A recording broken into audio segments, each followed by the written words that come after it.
فأما إن كان من المقربين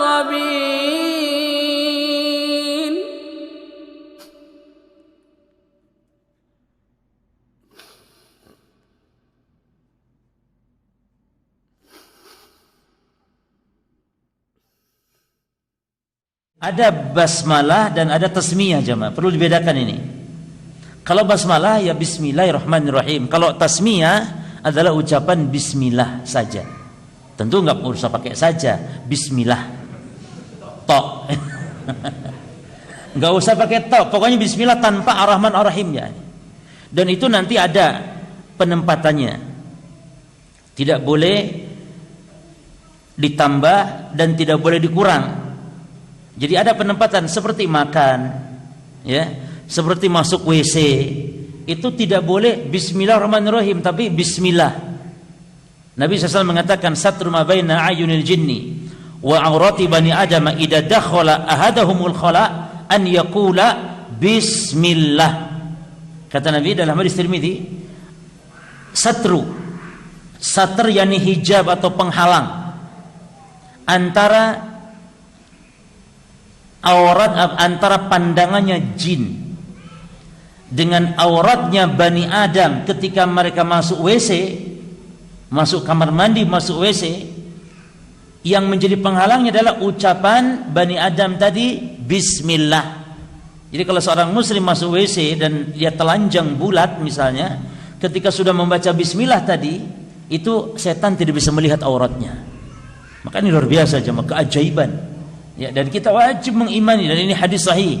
Bahkan itu diantara adab seorang muslim, kalau masuk WC baca dulu bismillah, kemudian baca doa masuk WC.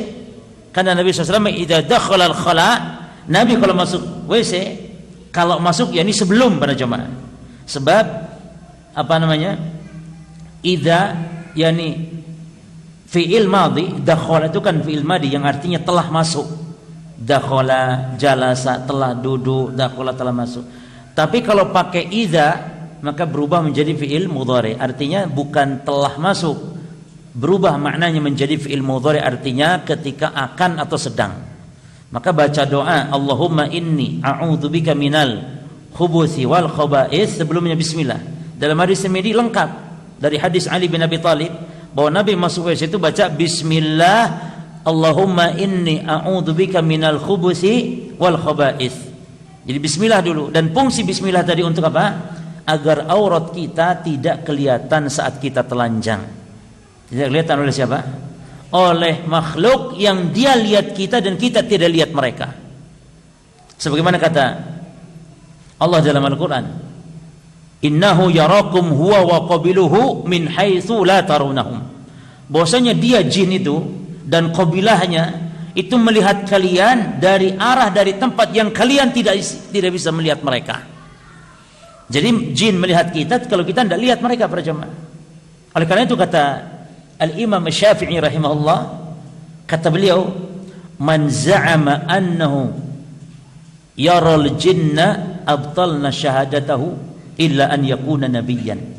Kata Imam Syafi'i rahimahullah, siapa yang ngaku mengklaim dia melihat jin dengan matanya, melihat jin, maka kita tolak persaksiannya karena dia pendusta berarti. Kecuali kalau dia seorang nabi. Maksudnya cuma tidak mungkin kita bisa melihat jin dalam wujud yang aslinya, tidak mungkin.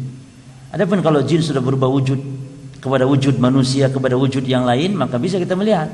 Seperti wujud ular, jin berubah wujud kepada wujud anjing hitam misalnya, bisa kita melihat. Bahkan malaikat pun kalau sudah merubah wujud dengan wujud manusia, kita bisa melihatnya. Namun kalau melihat wujud yang asli maka tidak benar para jemaah. Sebagaimana ada kiai yang memasukkan 6.000 jin ke dalam botol, itu tidak bisa kita betulkan kalau menurut pandangan tinjauan syariat para jemaah. Sudah diikat 6.000 jin, masuk di mana? Di botol. Botolnya cilik sama ini. 6.000 jin masuk lagi jemaah. Nah, ini tidak bisa. Karena tadi Al-Quran telah menyatakan, bahkan Imam Syafi'i telah menyatakan demikian. Man zama anhu yaral jinna abtalna syahadatahu illa an yakuna nabiyyan.